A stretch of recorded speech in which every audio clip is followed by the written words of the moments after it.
Yo, I'm back with another reaction. This time we'll be also checking another Remembrancer video. This was requested. It's about a Loyalist Warsmith named, hopefully I won't butcher the name, BARABAS Dantioch. Honestly, the word Warsmith, I immediately think of the salamanders. I might be wrong, but I don't remember if I told it or not when I was reacting to like the legions. Salamanders were probably my least favorite Loyalist legion out of like all of them, but let's see if this Barabas guy is gonna change my mind and then maybe I'll be more softened to the Salamanders. As always guys, before we begin, the original video I react to is in the description. Please support the original creator by leaving them a like. And let's begin. I was there, on that tiny world in a forgotten system, in a distant corner of the galaxy, where a mighty blow was struck against the renegade Warmaster and his alliance of the lost and damned. There, on lesser Damantyne, I was among the few who stood against the many. Is he talking about that East One massacre? The brother who spilled his brother's blood, the son who betrayed his wayward father's word, and that word was heresy. Dude, the quotes are always so like, I don't know how to describe them, like chilling. Like I got the chills. Maybe because my window is open, but damn. BARABAS Dantioch was the Warsmith of the Iron Warriors' 51st. I was so wrong.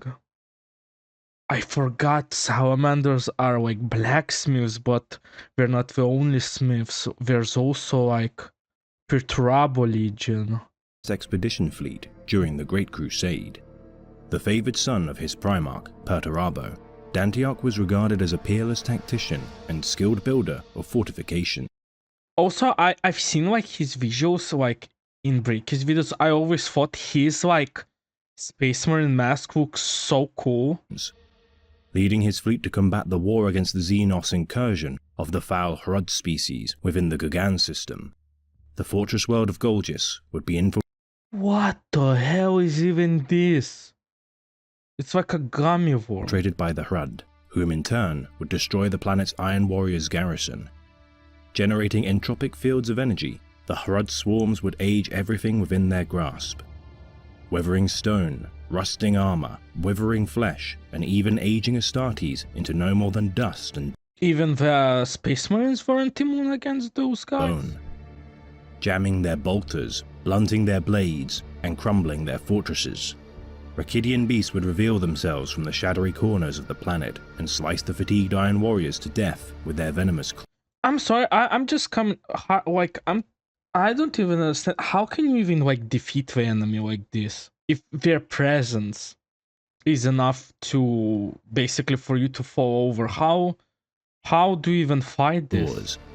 Very few Iron Warriors would survive, though all, including Dantioch, had been aged to the sum of 3,000 years and left crippled from their engagement. Oh my. Extracted from Golgius, the 51st Expeditionary Fleet had been all but destroyed. Some Astartes aged so much that they died during their retreat. Dantioch would condemn his Primarch's orders to prosecute the extermination of the Hrud and allow his fleet to be decimated. Angered at his son's insolence, Perturabo would relieve Dantioch of his command and be stripped from the Iron Warrior's records and his Terminator armor reassigned to Warsmith Barban Falk. So Perturabo basically took everything from him. Permanently garrisoned on Lesser Damantyne, Dantioch would serve his legion in disgrace, alongside a small detachment of his brothers, whom alike to BARABAS were too aged and crippled to serve his legion. Ordered to construct the fortress of Shardanhold and never to show his face to his Primarch again. Dantioch would refuse to wear a helmet from this moment, donning his face and skull with a mask fashioned in likeness to the symbol of the Iron Warriors Legion. Okay, that's even so much cooler. That's the reason why he has like a different helmet. A brutal yet strangely beautiful craft, it is said that Dantioch affixed it directly onto his skin glowing from the heat of the forge, allowing Dantioch to perfectly hammer it into shape around his own skull. Plunging his head into ice water, the metal would be fixed in place forever around his grim features. For months, Dantioch's detachment would be unnerved to hear the reports of Warmaster Horus Lupercal had been conquering loyal worlds of his Imperium. Warsmith Krendel would soon arrive on Lesser Damantyne with orders to utilize the Shardanhold as a supply point to aid the assault of Holy Terror. Dantioch's suspicions of his legion's treachery confirmed, BARABAS would refuse to acquiesce his Primarch's orders and combat Krendel and his forces. So he went against his Primarch, basically. In the name of Horus, Krendel would vow to capture the fortress. Yet unknown to the Warsmith, a clandestine space marine of the Ultramarines Legion, Toro Nicodemus, would observe the dispute. Sent by his Primarch Rebute Guilliman, Toro, as a member of his honor guard, had sought to recruit Dantioch to aid in the Loyalist defense. As Dantioch's expertise in siegecraft were known far and wide throughout the legions of the Adeptus Astartes, Toro would confirm to Dantioch of his legion's betrayal and beseech the Loyalist Iron Warriors to defend Shardanhold for as long as possible, delaying the traitor Astartes' advance and buying Holy Terror crucial time. It's kind of cool that Ultramarines like trusted them, like not just executed them on spot. Commanding his meager force to defend against both the Iron Warriors' 14th Grand Company and his own once brethren of the 51st Expeditionary Fleet, the Sons of Dantioch would hold the fortress for 366 days, until the a full Earth year? What? Deployment of an Imperator-class Titan, which would breach the Shardanhold. I mean, how can you defend against that? That's probably the strongest technology the humans have, no? Setting off breach charges on key structural points throughout the fortress, Dantioch would deny the traitors their prize, crushing its foundation around both the Titan and Warsmith Krendel, destroying the traitors' war gear, supplies, resources, and wounding many of their number. The Sons of Dantioch, along with Tetrarch Nicodemus, would teleport onto the traitor force's flagship above the planet and proceed to the bridge, fooling the traitor Astartes to believe they were allied to their cause. Killing the sons of Horus Astartes at the vessel's bridge, Dantioch would commandeer the vessel and venture forth to the Ultramar system. With the summoning of the Ruin Storm, Dantioch would be recruited by the Lords of Ultramar and be given the task of constructing and defending assets for Imperium Secundus. So he was also working with Ultramarines on their planets. That's nice. Rebute Guilliman would reveal to Dantioch the discovery of a mysterious device unearthed on the planet of Sotha, a far-flung world on the galaxy's eastern fringe. Its tallest mountain peak housed a Xenos construct of vital importance to the function of Imperium Secundus. The system surrounding Sotha was rich in resources, and the device showed portents of the means to transport this vast wealth to the heart of this new Imperium. With all haste, Dantioch would travel to Sotha and on arrival spend 9 months unlocking the mysteries of the Pharos device, succeeding. So he's pretty smart that he even made it work. In activating the device, Dantioch had activated a means to circumvent the Ruinstorm and overhaul the Loyalist war effort supply chains and transportation. Using the Pharos device, Dantioch would illuminate Macragge for the entire galaxy to see, providing a directional beacon for the disparate Loyalist forces to converge. Flotillas, void ships, damaged vessels, and fractured fleets would arrive at Macragge, bolstering the Loyalist war effort with crucial news of the Heresy's events, supplies to the war effort, and forces from diminished legions, including the Imperial Fist Captain Alexis Pollux, survivor of the Battle of Phal. Dantioch would also detect the Primarch of the 8th Legion, Conrad Kurz, aboard the Dark Angel's fleet, which had arrived on Macragge, and informed. Is it when he was running around the fleet and causing chaos? Fucking Conrad, the silly little guy. Alexis Pollux on where the Night Haunter would strike. In the subsequent interception led by Pollux, Dantioch would see his life in jeopardy and transport him to Sotha using the device, and with his aid, save the lives of Primarchs Lionel Johnson and Rebute Guilliman during their confrontation with Kurz. Yeah. However, Dantioch would not see the last of the Night Lords, as the beacon would lead a detachment of the 8th Legion, scarred by their battle with the Dark Angels, on the world of Sagwalza. For many solar months, the Night Lords would gather intelligence of the Pharos device and launch a surprise attack on Sotha. Intending to seize control of the Pharos to discover the location of their Primarch and flagship, Nightfall, the Night Lords would face Dantioch and Alexis Pollux. Seeing the device perilously close to being used by the traitor forces, Dantioch sacrificed his life by overloading the Pharos. Oh. The consequence of the overload unknowingly drawing the attention of the foul Tyrannid species who would in the far future invade the galaxy. Fatally wounded, Dantioch would rest in the arms of his stalwart yet unlikely friend, Alexis Pollux. Oh, I saw this, like, there's like this picture of the Iron Warrior being carried by another, like, Astartes in yellow armor. I forgot how white hands, yellow hands. I forgot. Is it all? Oh.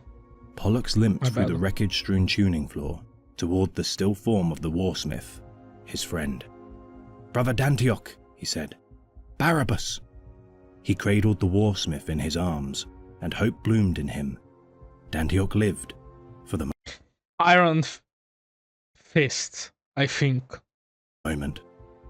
The Iron Warrior's mask lay on the floor, and so Pollux looked Imperial Fist. I'm sorry, but I had to clarify. Imperial Fist. upon a face he had never seen.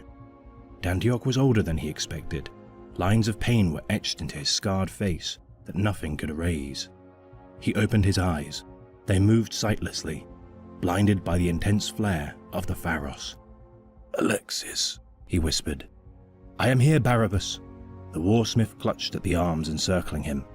"I never thought to call one such as you friend," he smiled.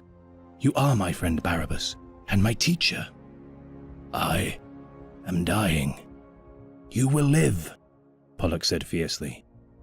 Dantioch shook his head. Pollux wished he had water to give him. Anything. His croaking voice became insistent. "Listen to me. I saw such things in the light. This war is only the beginning." He swallowed, and his throat clicked painfully. "The beginning of the end." Dantioch gasped and settled back, his strength finally leaving him. "But I am glad, Alexis. I am glad to have known you. It is something that friendship can exist at all in this universe of terror and betrayal. Quiet now. You must save your strength." Dantioch's scarred mouth cracked into a smile. "I have no strength left. I have done my duty, and I am no longer ashamed." His back arched in pain, and he gasped. "All hail the Emperor of mankind, still beloved by all." You know, the traitors might differ. "May his dream be saved, even if we cannot." A long rattling breath escaped him, and his face stilled. Dantioch's body went limp in Pollux's arms. "Barabas!" cried Pollux. "Barabas! Brother!" He bent his head and wept for his enemy, his friend. Tenderly he crossed Dantioch's arms upon his chest, as befit a champion of the legions who had fallen in service to the Imperium. The warriors of Ultramar would find Pollux there, hours later, his head still bowed. They looked over at the Imperial Fist sitting immobile by his friend in the center of the chamber.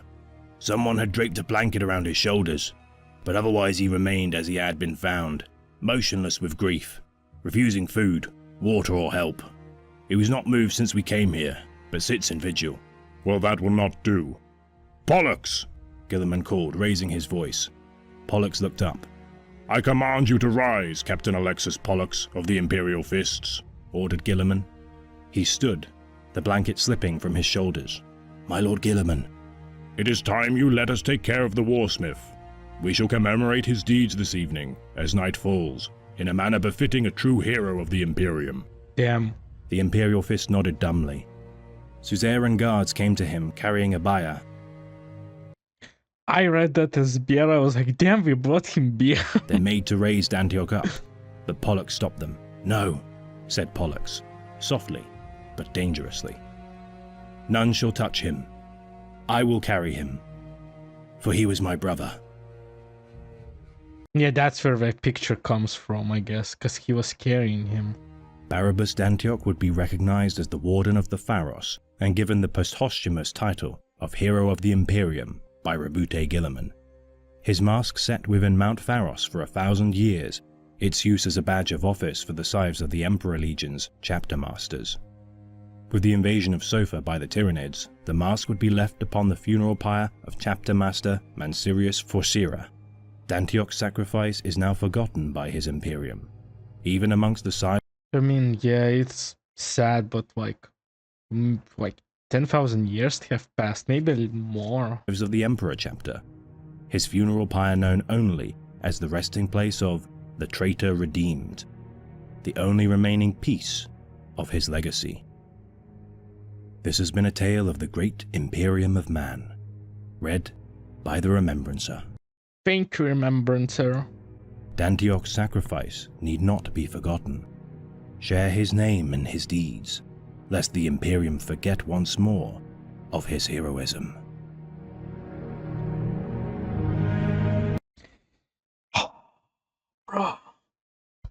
As always, original video, pinned down in the description. Please support the original creator. Dude, to the person who recommended me this, thank you. Like, I always say this, but like, I don't expect to enjoy the stuff, but I'm always like blown away on how good everything is. Maybe if you guys have more requests, because dude, remember to make such great like videos. They like consume me. Sometimes I'm even forget that I need to like react and stuff because it's so good. If you guys have more recommendations, please comment them and I'll add them to my request playlist and I'll do reactions. We got few right now, so even if you would ask, it would be somewhere down the line later. Yeah, I don't want to make this video too long. Hopefully you enjoyed my reaction. Bye bye, ciao, cacao.